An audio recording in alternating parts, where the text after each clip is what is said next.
जय हिंद दोस्तों। Let's study 41 में आप लोगों का स्वागत है। मैं हूं घनश्याम यादव। दोस्तों, मेरे द्वारा आप लोगों को ऑल कंपटीशन से संबंधित प्रश्नों को हल कराया जा रहा है और मेरे द्वारा सबसे पहले आप लोगों को भारत के प्राचीन इतिहास के बारे में पढ़ाया जा रहा है। और दोस्तों, वो भी आज का जो चैप्टर हम लोग पढ़ेंगे वो है भारत के यमन राज्य के बारे में। और वो भारत के यमन राज्य के बारे में जो हम पढ़ेंगे चैप्टर, ये आज का चैप्टर होगा भाग 4, यानी भाग 4 हम लोग पढ़ेंगे। इसके पहले 1 से लेकर 3 तक हम लोगों ने पढ़ लिया है। तो दोस्तों, आइए आज के चैप्टर को प्रारंभ करने से पहले सबसे पहले कल के चैप्टर को रिविजन करते हैं, उसके बाद आज के चैप्टर को पढ़ना प्रारंभ करते हैं। तो दोस्तों, आइए सबसे पहले कल के चैप्टर को रिविजन करते हैं। कल के चैप्टर में सबसे पहला प्रश्न बना था, रुद्रदामन की जानकारी किस अभिलेख से मिलती है। कल के चैप्टर में सबसे पहले प्रश्न बना, रुद्रदामन की जानकारी किस अभिलेख से मिलती है। तो दोस्तों, इसका उत्तर बना था, रुद्रदामन की जानकारी गुजरात के जूनागढ़ अभिलेख से मिलती है। रुद्रदामन की जानकारी गुजरात के जूनागढ़ अभिलेख से मिलती है। फिर अगला प्रश्न बना था, संस्कृत भाषा का सबसे बड़ा अभिलेख कौन सा है। तो दोस्तों, इसका उत्तर बना था, संस्कृत भाषा का सबसे बड़ा अभिलेख जूनागढ़ अभिलेख है। रुद्रदामन की जानकारी गुजरात के जूनागढ़ अभिलेख से मिल रही है। और दोस्तों, संस्कृत भाषा का सबसे बड़ा अभिलेख जूनागढ़ अभिलेख है। फिर अगला प्रश्न बना था, सुदर्शन झील की जानकारी किस अभिलेख से मिलती है। इसका उत्तर बना था, सुदर्शन झील की जानकारी जूनागढ़ अभिलेख से मिलती है। सुदर्शन झील की जानकारी जूनागढ़ अभिलेख से मिलती है। फिर अगला प्रश्न बना था, मालवा क्षेत्र में चांदी के सिक्के किसने चलवाए थे। तो दोस्तों, हमने आपको बताया था, मालवा क्षेत्र में चांदी के सिक्के चंद्रगुप्त विक्रमादित्य के द्वारा चलवाया गया था। मालवा क्षेत्र में चांदी का सिक्का चंद्रगुप्त विक्रमादित्य के द्वारा चलवाया गया था। और दोस्तों, फिर अगला प्रश्न बना था, उज्जैन के सबसे प्रतापी शक शासक कौन थे। इसका उत्तर बना था, उज्जैन के सबसे प्रतापी शक शासक रुद्रदामन थे। फिर अगला प्रश्न बना, रुद्रदामन के उपलब्धियों का वर्णन कहाँ मिलता है। तो दोस्तों, इसका उत्तर बना था, रुद्रदामन के उपलब्धियों का वर्णन गुजरात के जूनागढ़ अभिलेख से मिलता है, जो कि संस्कृत भाषा में लिखा गया प्रथम अभिलेख है। फिर अगला प्रश्न बना, किस अभिलेख से पता चलता है कि गुजरात के सौराष्ट्र में सुदर्शन झील का निर्माण चंद्रगुप्त मौर्य ने करवाया था। तो दोस्तों, इसका उत्तर बना था, जूनागढ़ अभिलेख से पता चलता है कि गुजरात के सौराष्ट्र में सुदर्शन झील का निर्माण चंद्रगुप्त मौर्य के द्वारा करवाया गया था। फिर अगला प्रश्न बना, सुदर्शन झील का पुनः निर्माण किसने करवाया। दोस्तों, हमने आपको बताया था, सुदर्शन झील का पुनः निर्माण रुद्रदामन के द्वारा करवाया गया था। और दोस्तों, सुदर्शन झील का पुनः निर्माण अशोक के द्वारा भी करवाया गया था। फिर अगला प्रश्न बना, पहलव वंश से पहलव वंश के शासक कहाँ से आए थे। तो दोस्तों, इसका उत्तर बना था, पहलव वंश के शासक मध्य एशिया में ईरान से आए थे। कहाँ से आए थे? ईरान से आए थे। फिर अगला प्रश्न बना, भारत में पहलव वंश का प्रथम शासक कौन था। तो दोस्तों, भारत में पहलव वंश का प्रथम शासक मिथ्रिडेट्स था। फिर अगला प्रश्न बना, पहलव वंश का सबसे महत्वपूर्ण शासक कौन था। तो दोस्तों, इसका उत्तर बना था, पहलव वंश का सबसे महत्वपूर्ण शासक गोंडोफर्निस था। अगला प्रश्न बना था, गोंडोफर्निस ने अपनी राजधानी कहाँ बनाई थी। तो हमने आपको बताया था, गोंडोफर्निस ने अपनी राजधानी तक्षशिला को बनाई थी। कहाँ बनाई थी? तक्षशिला को बनाई थी। फिर दोस्तों, अगला प्रश्न बना था, किस वंश के शासनकाल में ईसाई धर्म प्रचारक सेंट थॉमस भारत आया। तो दोस्तों, पहलव वंश के शासनकाल में ईसाई धर्म प्रचारक सेंट थॉमस भारत आया था। फिर अगला प्रश्न इसी से संबंधित बना था, भारत में ईसाई धर्म का प्रचार करने वाला प्रथम व्यक्ति कौन था। तो दोस्तों, इसका उत्तर बना था, भारत में ईसाई धर्म का प्रचार करने वाला प्रथम व्यक्ति सेंट थॉमस था। प्रथम व्यक्ति सेंट थॉमस था। फिर दोस्तों, कुषाण वंश से जो पहला प्रश्न बना था वो था, कुषाण कहाँ से आए थे? तो इसका उत्तर बना था कुषाण मध्य एशिया में पश्चिम चीन से आए थे। दोस्तों मध्य एशिया में पश्चिम चीन से आए थे, यानी कुषाण के लोग चीनी थे। फिर अगला प्रश्न बना कुषाण किस जाति के थे? तो दोस्तों कुषाण यूची जाति के थे। किस जाति के थे? यूची जाति के थे। और अगला प्रश्न बना कुषाण भारत में कब आए? तो दोस्तों इसका उत्तर बना था कुषाण भारत में 165 ईसा पूर्व में पश्चिम चीन से भगाए जाने के बाद ये भारत आए थे। कुषाण भारत में लगभग 165 ईसा पूर्व में पश्चिम चीन से भगाए जाने के बाद इनकी एक शाखा अफगानिस्तान चली गई और दूसरी शाखा तिब्बत आ गई। और यही दूसरी शाखा जो आकर के तिब्बत में बस गई थी, इन्हीं के द्वारा भारत पर आक्रमण किया गया। और फिर अगला प्रश्न बना कुषाण वंश का संस्थापक कौन था? तो दोस्तों इसका उत्तर बना था कुषाण वंश का संस्थापक कुजुल कैडफिसेस था। कौन था?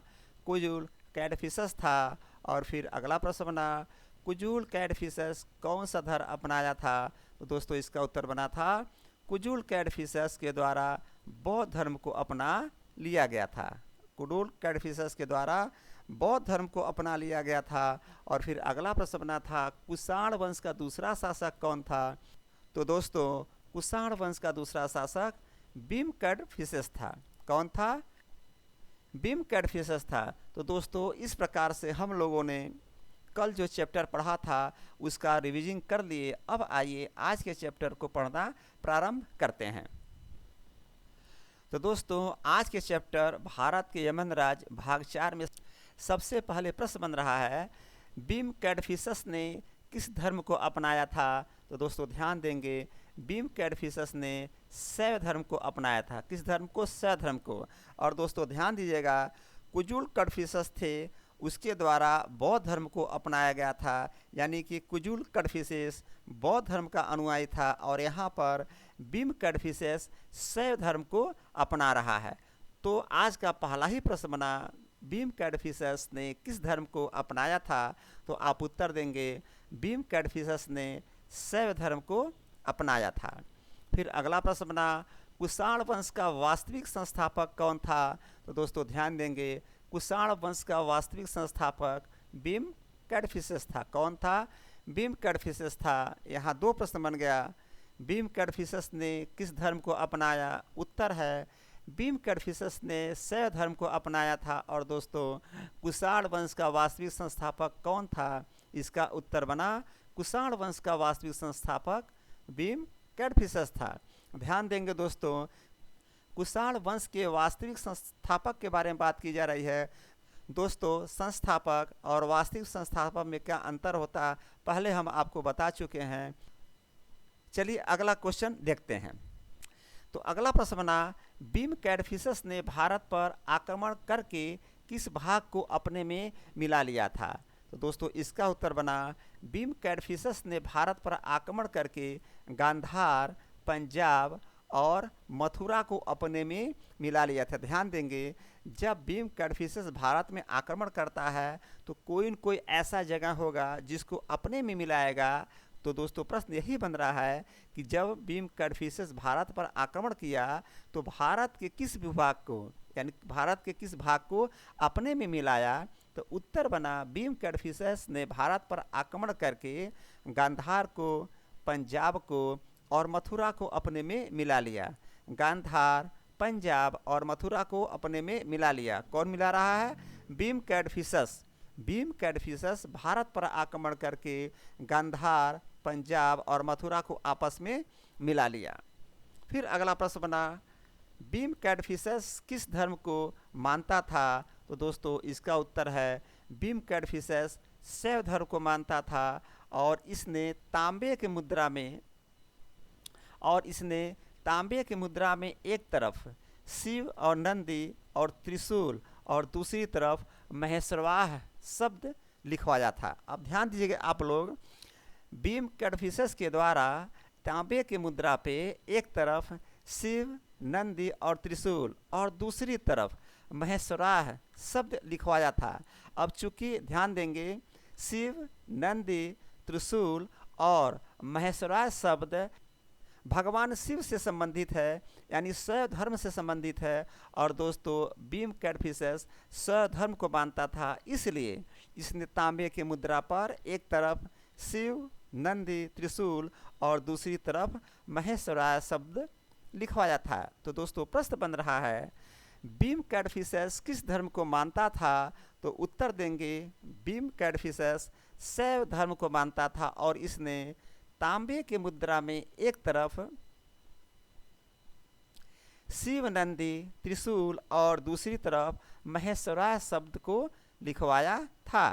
फिर अगला प्रश्न बन रहा है, कुजुल कडफिशेस, बीम कडफिशेस, कनिष्क और वासुदेव कहाँ से आए थे? तो दोस्तों उत्तर देंगे कुजुल कडफिशेस, बीम कडफिशेस, कनिष्क और वासुदेव कुषाण वंश चीन से आए थे और ये चीनी यूची कबीले थे। ध्यान देंगे चीनी में यूची कबीला हुआ करता था। ये चीनी यूची कबीले थे जो चीन से आए थे। और कौन कौन आ रहे हैं? तो दोस्तों कुजुल कडफिशेस, बीम कडफिशेस, कनिष्क और वासुदेव ये कुषाण वंश के चीन से आए थे और ये चीनी यूची कबीले थे। तो दोस्तों प्रश्न बनेगा कुजुल कडफिशेस, बीम कडफिशेस, कनिष्क और वासुदेव कहाँ से आए थे? आप उत्तर देंगे कुजुल कडफिशेस, बीम कडफिशेस, कनिष्क और वासुदेव कुषाण वंश चीन से आए थे और ये चीनी यूची कबीले थे। फिर अगला प्रश्न बना, कुषाण वंश वाले भारत में कितनी राजधानियां बनाए? तो दोस्तों ध्यान देंगे आप लोग, कुषाण वंश के लोग जब भारत आए थे तो कहीं न कहीं तो राजधानी बनाएंगे। तो दोस्तों ये लोग दो प्रकार की राजधानी बना रहे हैं, पहला पुरुषपुर में और दूसरा मथुरा में। कुषाण वंश वाले भारत में आकर के दो राजधानी बना रहे हैं, पहला पुरुषपुर और दूसरा मथुरा। तो प्रश्न भी यही पूछ रहा है कि कुषाण वंश वाले भारत में आकर के कितनी राजधानी बनाए? तो दोस्तों उत्तर देंगे कुषाण वंश वाले भारत में आकर के दो राजधानियां बनाए, पहला पुरुषपुर और दूसरा मथुरा। फिर अगला प्रश्न बना, कुषाण वंश का सबसे प्रतापी शासक कौन था? तो दोस्तों उत्तर देंगे कुषाण वंश का सबसे प्रतापी शासक कनिष्क था। मैं आपको पहले भी बता चुका हूँ कि हर एक वंश में कोई न कोई ऐसा शासक होता है जो बहुत ही प्रतापी शासक होता है, बहुत ही साहसिक होता है, बहुत ही निडर शासक होता है। तो कह सकते हैं दोस्तों यहाँ पर जो प्रश्न बन रहा है कि कुषाण वंश का सबसे प्रतापी शासक, तो दोस्तों कुषाण वंश का जो सबसे प्रतापी शासक था वो कनिष्क था। कुषाण वंश का सबसे प्रतापी शासक कौन? तो दोस्तों उत्तर देंगे कुषाण वंश का सबसे प्रतापी शासक कनिष्क था। अब दोस्तों कनिष्क के बारे में आइए जानते हैं। और कनिष्क के बारे में सबसे पहला प्रश्न बन रहा है, कनिष्क का राज्याभिषेक कब हुआ था? तो दोस्तों ध्यान देंगे कनिष्क का राज्याभिषेक 78 ईस्वी में हुआ था।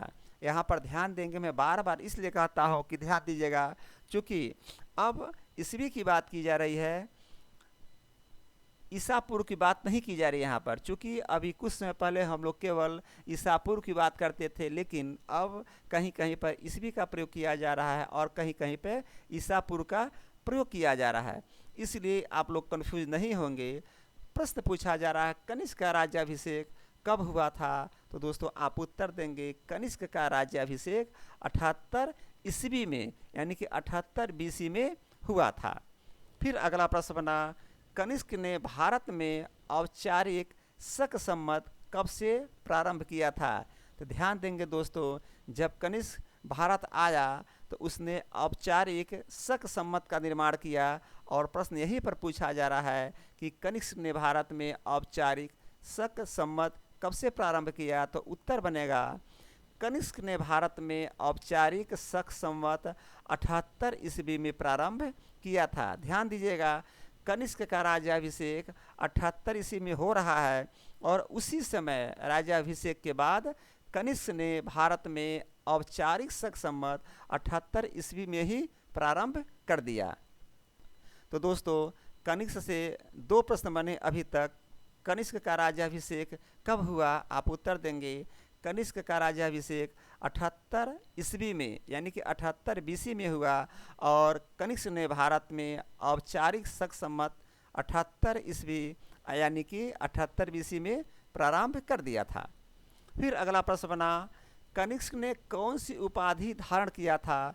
तो दोस्तों हर राजा लगभग कोई न कोई उपाधि धारण करता ही था। तो यहाँ पर कनिष्क के बारे में पूछा जा रहा है कि कनिष्क ने कौन सी उपाधि धारण किया, तो आप उत्तर देंगे कनिष्क ने देवपुत्र की उपाधि धारण किया था। ध्यान देंगे देवपुत्र की उपाधि धारण करने के पीछे कोई न कोई कारण रहा और कारण ये है कि जब राजा अपने आप को देवपुत्र घोषित कर देता है कि हम देवपुत्र हैं, तो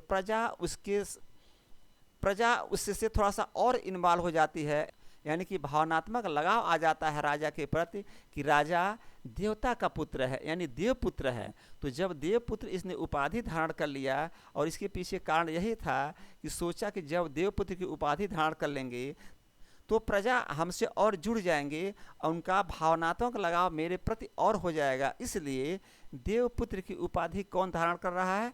कनिष्क धारण कर रहा है। तो दोस्तों प्रश्न आएगा कनिष्क ने कौन सी उपाधि धारण किया था? तो आप उत्तर देंगे कनिष्क ने देवपुत्र की उपाधि धारण किया था।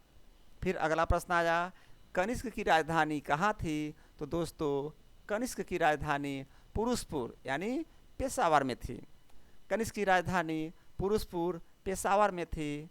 तो दोस्तों प्रश्न आएगा कनिष्क की राजधानी कहाँ थी? तो आप उत्तर देंगे कनिष्क की राजधानी पुरुषपुर पेशावर में थी। फिर अगला प्रश्न आया, कनिष्क किस धर्म का अनुयायी था? तो दोस्तों ध्यान देंगे हर राजा किसी न किसी धर्म का अनुयायी होता ही है। कोई बौद्ध धर्म का अनुयायी बन गया, कोई जैन धर्म का अनुयायी बन गया, अभी आपने देखा कोई शिव धर्म का अनुयायी बन रहा है।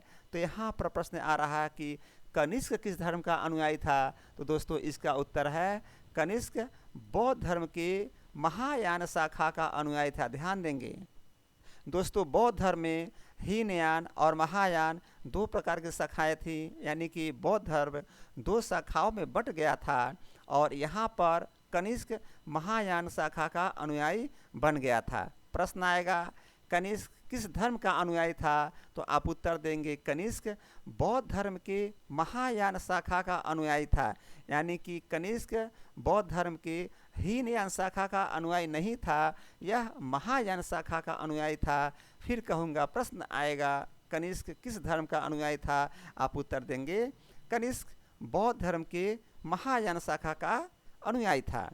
फिर अगला प्रश्न बना, कनिष्क के द्वारा कौन सी बौद्ध संगीति का आयोजन किया गया? तो दोस्तों ध्यान देंगे कनिष्क के द्वारा कुंडल वन कश्मीर में, ध्यान दीजिएगा कनिष्क के द्वारा कुंडल वन कश्मीर में एक जगह था कुंडल वन, वहाँ पे चतुर्थ बौद्ध संगीति का आयोजन किया गया था।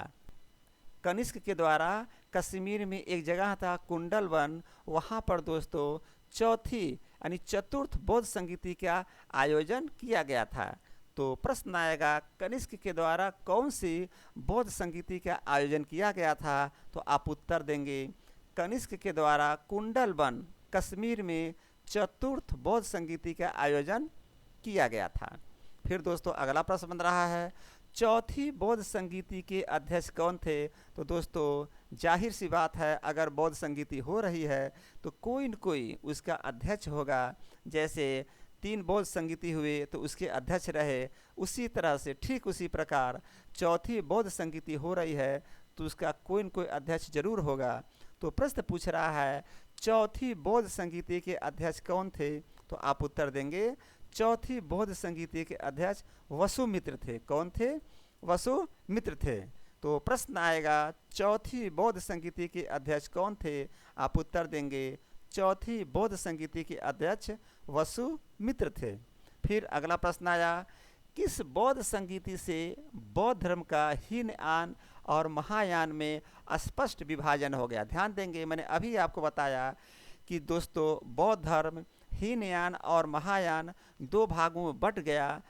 तो यहाँ पर प्रश्न यही पूछ रहा है कि किस बौद्ध संगीति से बौद्ध धर्म का हीनयान और महायान में स्पष्ट विभाजन हो गया? तो आप उत्तर देंगे चौथी बौद्ध संगीति से बौद्ध धर्म का हीनयान और महायान में स्पष्ट विभाजन हो गया। जब चौथी बौद्ध संगीति हो रही है दोस्तों, उसी समय से बौद्ध धर्म में हीनयान और महायान में स्पष्ट विभाजन हो रहा है। तो प्रश्न पूछेगा किस बौद्ध संगीति से बौद्ध धर्म का हीनयान और महायान में स्पष्ट विभाजन हो गया? तो आप उत्तर देंगे चौथी बौद्ध संगीति से बौद्ध धर्म का हीनयान और महायान में स्पष्ट विभाजन हो गया था। फिर अगला प्रश्न बना, मूर्ति का निर्माण और पूजा का प्रचलन कब से प्रारंभ हुआ? तो दोस्तों ध्यान देंगे, मूर्ति का निर्माण और पूजा का प्रचलन कनिष्क के शासन काल से महायान संप्रदाय द्वारा 2 शैलियों में प्रतिमा का निर्माण एवं पूजा का प्रारंभ हुआ था। ये 2 शैली कौन है अभी आगे मैं आपको बताता हूँ, लेकिन ध्यान देंगे दोस्तों, मूर्ति का निर्माण और पूजा का प्रचलन, बड़ा गौर से सुनिएगा, प्रश्न आ रहा है कि मूर्ति का निर्माण और पूजा का प्रचलन कब से प्रारंभ हुआ था? तो दोस्तों आप उत्तर देंगे मूर्ति का निर्माण और पूजा का प्रचलन, यानी मूर्ति का निर्माण किया जा रहा है और पूजा प्रारंभ किया जा रहा है, यानी कि पूजा का प्रचलन प्रारंभ हो रहा है कनिष्क के शासन काल से। कनिष्क के शासन काल से मूर्ति का निर्माण प्रारंभ हो गया और पूजा का प्रचलन भी प्रारंभ हो रहा है। कब से? कनिष्क के शासन काल से। और महायान संप्रदाय द्वारा 2 शैलियों में प्रतिमा का निर्माण एवं पूजा का प्रारंभ हो रहा है, यानी कि जो महायान संप्रदाय था, ध्यान दीजिएगा, हीनयान संप्रदाय नहीं, हीनयान संप्रदाय में ना ही मूर्ति का पूजा किया जा रहा है न पूजा का प्रचलन प्रारंभ हो रहा है। ये जो प्रचलन स्टार्ट हो रहा है महायान संप्रदाय के द्वारा 2 शैलियों में प्रतिमा का निर्माण एवं पूजा का प्रारंभ हो रहा है। तो दोस्तों प्रश्न आएगा मूर्ति का निर्माण और पूजा का प्रचलन कब से प्रारंभ हुआ था? तो आप उत्तर देंगे कनिष्क के शासन काल से मूर्ति का निर्माण और पूजा का प्रचलन प्रारंभ हुआ। और किस संप्रदाय में? तो दोस्तों महायान संप्रदाय में, हीनयान में नहीं। फिर समझिएगा, मैं हीनयान इसलिए बार बार बोल रहा हूँ ताकि दिमाग में बैठ जाए कि हीनयान के द्वारा नहीं हो रहा है ये मूर्ति का पूजा और मूर्ति का निर्माण और पूजा का प्रचलन हीनयान शाखा के द्वारा नहीं हो रहा है, ये महायान संप्रदाय के द्वारा हो रहा है और 2 शैलियों में हो रहा है, प्रतिमा का निर्माण एवं पूजा का प्रारंभ। तो दोस्तों मूर्ति का निर्माण और पूजा का प्रचलन कनिष्क के शासन काल से महायान संप्रदाय द्वारा 2 शैलियों में प्रतिमा का निर्माण एवं पूजा का प्रारंभ हो गया। तो दोस्तों अगला प्रश्न बना, गांधार एवं मथुरा कला का संबंध किससे है? तो आप उत्तर देंगे गांधार एवं मथुरा कला का संबंध मूर्ति निर्माण से है। ध्यान दीजिएगा, 2 प्रकार की कलाएं थी उस समय, गांधार एवं मथुरा। ध्यान दीजिएगा, गांधार एवं मथुरा। तो प्रश्न पूछ रहा है गांधार एवं मथुरा कला का संबंध किससे है? आप उत्तर देंगे गांधार एवं मथुरा कला का संबंध मूर्ति निर्माण से है, मूर्ति निर्माण से है। गांधार एवं मथुरा कला का संबंध मूर्ति निर्माण से है। फिर अगला प्रश्न बना, बुद्ध की सबसे पहली मूर्ति किस कला में बनाई गई? तो दोस्तों ध्यान दीजिएगा, बुद्ध की सबसे पहली मूर्ति मथुरा कला में बनाई गई। देखिएगा यहाँ पर प्रश्न आया गांधार एवं मथुरा कला का संबंध किससे है? आपने उत्तर दिया गांधार एवं मथुरा कला का संबंध मूर्ति निर्माण से है। और यहाँ पर प्रश्न पूछ रहा है कि बुद्ध की सबसे पहली मूर्ति किस कला में बनाई गई? तो यहाँ पर उत्तर होगा बुद्ध की सबसे पहली मूर्ति मथुरा कला में बनाई गई। फिर अगला प्रश्न आया मथुरा कला में मूर्तियों का निर्माण किससे किया गया? दोस्तों उत्तर देंगे मथुरा कला में मूर्तियों का निर्माण लाल बलुआ पत्थर से किया गया था।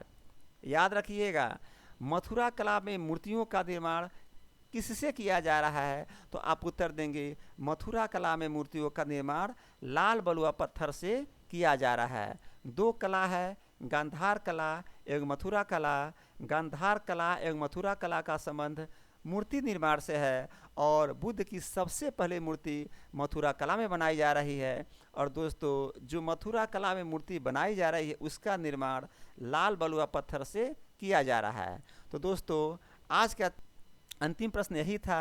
आइए एक बार और आज के चैप्टर को रिविजिंग करते हैं।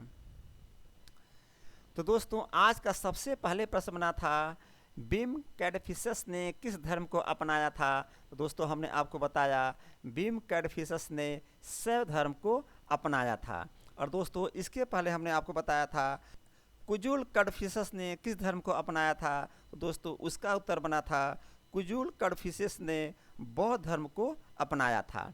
फिर अगला प्रश्न बना कुषाण वंश का वास्तविक संस्थापक कौन था। तो दोस्तों इसका उत्तर बना था कुषाण वंश का वास्तविक संस्थापक बीम कैडफिसस था। फिर अगला प्रश्न बना बीम कैडफिसस ने भारत पर आक्रमण करके किस भाग को अपने में मिला लिया था। तो दोस्तों इसका उत्तर बना था बीम कैडफिसस ने भारत पर आक्रमण करके गांधार, पंजाब और मथुरा को अपने में मिला लिया था। फिर अगला प्रश्न बना बीम कैडफिसस किस धर्म को मानता था। तो दोस्तों बीम कैडफिसस शैव धर्म को मानता था और इसने तांबे की मुद्रा में एक तरफ शिव, नंदी, त्रिशूल और दूसरी तरफ महेश्वराय शब्द लिखवाया था।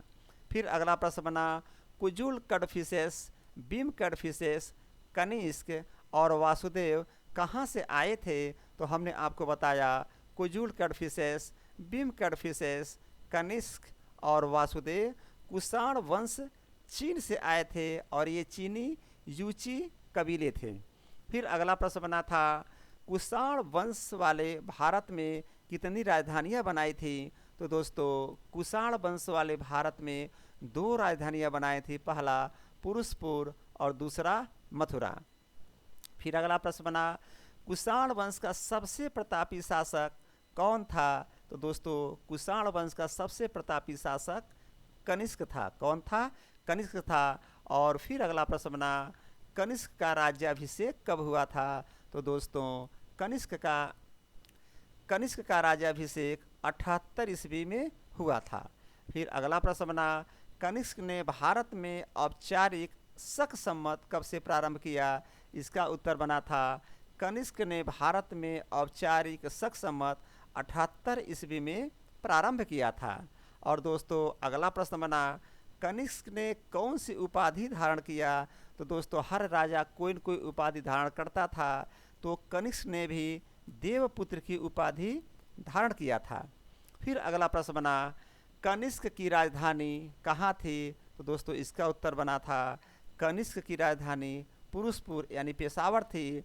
और दोस्तों अगला प्रश्न बना कनिष्क किस धर्म का अनुयायी था। तो दोस्तों इसका उत्तर बना था कनिष्क बौद्ध धर्म के महायान शाखा का अनुयायी था। ध्यान दीजिएगा कनिष्क बौद्ध धर्म का अनुयायी था, लेकिन हीनयान शाखा का अनुयायी नहीं था, ये महायान शाखा का अनुयायी था। फिर अगला प्रश्न बना कनिष्क के द्वारा कौन सी बौद्ध संगीति का आयोजन किया गया था। तो दोस्तों उत्तर बना कनिष्क के द्वारा कुंडलवन कश्मीर में चतुर्थ बौद्ध संगीति का आयोजन किया गया था। फिर अगला प्रश्न बना चौथी बौद्ध संगीति के अध्यक्ष कौन थे। तो दोस्तों चौथी बौद्ध संगीति के अध्यक्ष वसुमित्र थे। कौन थे? वसुमित्र थे। फिर अगला प्रश्न बना किस बौद्ध संगीति से बौद्ध धर्म का हीनयान और महायान में स्पष्ट विभाजन हो जाता है। तो दोस्तों इसका उत्तर बना था चतुर्थ बौद्ध संगीति से बौद्ध धर्म का हीनयान और महायान में स्पष्ट विभाजन हो गया। और अगला प्रश्न बना मूर्ति का निर्माण और पूजा का प्रचलन कब से प्रारंभ हुआ। तो दोस्तों इसका उत्तर बना था मूर्ति का निर्माण और पूजा का प्रचलन कनिष्क के शासनकाल से महायान संप्रदाय द्वारा 2 शैलियों में प्रतिमा का निर्माण एवं पूजा का प्रारंभ कर दिया गया था। फिर अगला प्रश्न बना गांधार एवं मथुरा कला का संबंध किससे है। तो दोस्तों गांधार एवं मथुरा कला का संबंध मूर्ति निर्माण से है। किससे है? मूर्ति निर्माण से है। और फिर अगला प्रश्न बना बुद्ध की सबसे पहली मूर्ति किस कला में बनाई गई। तो दोस्तों इसका उत्तर बना था बुद्ध की सबसे पहली मूर्ति मथुरा कला में बनाई गई थी। फिर अगला और लास्ट प्रश्न बना था, मथुरा कला में मूर्तियों का निर्माण किससे किया जाता था? तो दोस्तों हमने बताया मथुरा कला में मूर्तियों का निर्माण लाल बलुआ पत्थर से किया जाता था। तो दोस्तों आज हमने आपको बताया बीम कैडफिशस ने शैव धर्म को अपना लिया था और कुजुल कैडफिशस ने बौद्ध धर्म को अपना लिया था। दोस्तों आगे हमने आपको बताया कुषाण वंश का वास्तविक संस्थापक बीम कैडफिशस था और दोस्तों बीम कैडफिशस ने भारत पर आक्रमण करके गांधार, पंजाब और मथुरा को अपने में मिला लिया था। फिर मैंने आपको बताया बीम कैडफिशस शैव धर्म को मानता था और इसने तांबे की मुद्रा में एक तरफ शिव, नंदी, त्रिशूल और दूसरी तरफ महेश्वराय शब्द लिखवाया था। और दोस्तों कुजुल कैडफिशस, बीम कैडफिशस, कनिष्क और वासुदेव कुषाण वंश चीन से आए थे और ये चीनी कबीले थे। और फिर मैंने आपको बताया कुषाण वंश वाले भारत में 2 राजधानियां बनाए थे, पहला पुरुषपुर और दूसरा मथुरा। और दोस्तों कुषाण वंश का सबसे प्रताप शासक कनिष्क था। फिर मैंने आगे बताया कनिष्क का राज्याभिषेक 78 ईस्वी में हुआ था और दोस्तों कनिष्क ने भारत में औपचारिक शक सम्मत 78 ईस्वी में प्रारंभ किया और कनिष्क ने देवपुत्र की उपाधि धारण किया था। फिर आगे हमने आपको बताया कनिष्क की राजधानी पुरुषपुर थी और कनिष्क बौद्ध धर्म के महायान शाखा का अनुयायी था। और दोस्तों कनिष्क के द्वारा कश्मीर में एक जगह है कुंडल वन, वहाँ पर चतुर्थ बौद्ध संगीति का आयोजन किया था और दोस्तों चौथी बौद्ध संगीति के अध्यक्ष वसुमित्र थे। फिर आगे मैंने आपको बताया चतुर्थ बौद्ध संगीति से बौद्ध धर्म का हीनयान और महायान में स्पष्ट विभाजन हो गया था और मूर्ति कला का निर्माण और पूजा का प्रचलन कनिष्क के शासन काल से महायान संप्रदाय द्वारा 2 शैलियों में प्रतिमा का निर्माण एवं पूजा का प्रचलन प्रारंभ कर दिया गया था।